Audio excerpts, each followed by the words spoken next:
اللہ چونکہ اپنے بندوں پر بہت مہربان ہے. واللہ رؤوف بالعباد.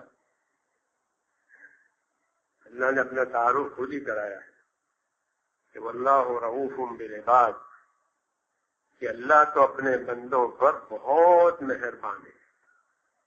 اسی رحمت رافت کی کوئی حد ہی نہیں ہے. لامحدود رحمتیں، لامحدود رافتیں اللہ تعالیٰ کی اپنے بندوں کی طرف ہے. اور اس کی ایک بڑی دلیل یہ ہے کہ نعمت دینے میں، احسان کرنے میں اللہ خود ہی ابتدا کرتے ہیں. کسی کے مانگنے کا انتظار نہیں کرتے کہ کوئی مانگے تو میں دوں. مانگنے پر بھی دیتے ہیں اور بغیر مانگے بھی دیتے ہیں، بلکہ زیادہ نعمتیں بغیر مانگے آئی ہے. مانگتا تو جب ہے جب اس کو اپنی حاجت محسوس ہوتی ہے.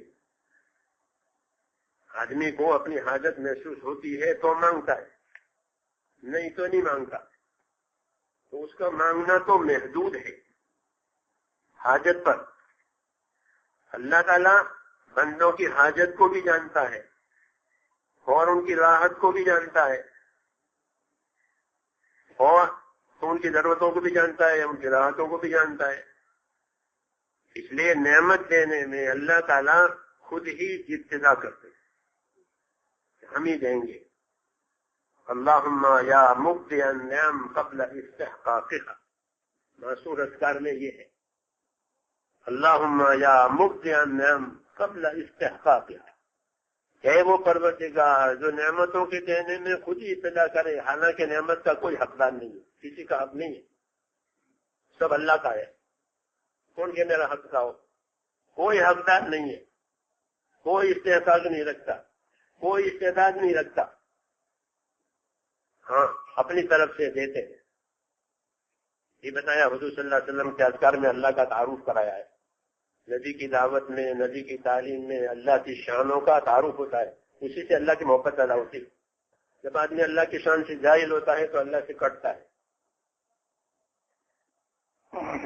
تو میرے محترم دوست بزرگ بولیں جی اللہ تعالیٰ بے انتہا এবং সীমাহীন মেহেরবান. আল্লাহ তাআলা রাউফুম বিল ইবাদ. রাউফের অর্থ হলো একেবারে অত্যন্ত দয়াবান, মেহেরবান, সীমাহীন দয়া মেহেরবানি আল্লাহ তাআলার আমাদের উপরে.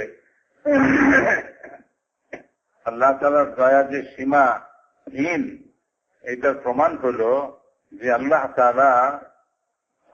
তাআলা নিজেই মেহেরবানি এবং রহমত নিয়ামত দেওয়া শুরু করেন চাওয়ার আগে. মানুষ চায় না, কারণ মানুষ তো চাইবে তখন যখন সে তার প্রয়োজন অনুভব করবে. তো মানুষ এখনো তার প্রয়োজন অনুভব করে সারে নেই, আল্লাহ তাআলা দিয়ে দিয়েছে. আল্লাহ তাআলার বেশিরভাগ নিয়ামত যেটা আমাদের উপরে, মানুষের উপরে, সেটা বেশিরভাগটা হলো চাওয়ার আগেই. চায়া যেটুকু নেয়, চাইলেও দেন আল্লাহ তাআলা, চায়া যেটুকু নেয় এটা তো খুবই সামান্য. আর চাইবে তো তখন যখন সে প্রয়োজন মনে করবে, প্রয়োজন অনুভব হবে.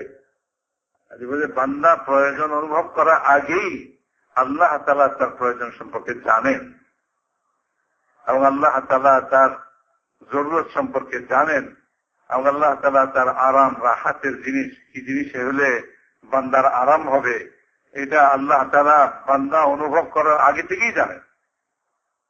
সেই জন্য আল্লাহ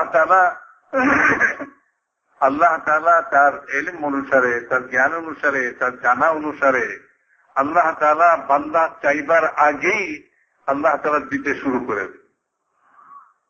হাদিসে পাকের মধ্যে আসে আল্লাহুম্মা ইয়া মুবদিয়ান নিআমি ক্বাবলা ইস্তিহকাকিহা. হুজুর আকরাম সাল্লাল্লাহু আলাইহি ওয়াসাল্লামের তালিম, হুজুর সাল্লাল্লাহু আলাইহি ওয়াসাল্লামের দোয়া শিখিয়েছেন.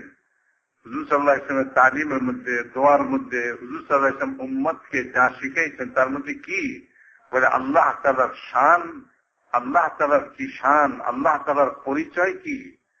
রাসূলুল্লাহ সাল্লাল্লাহু আলাইহি ওয়াসাল্লামের শিক্ষার মধ্যে এইটাই যে আল্লাহকে পরিচয় করেছেন বান্দার সাথে, আল্লাহকে চিনো.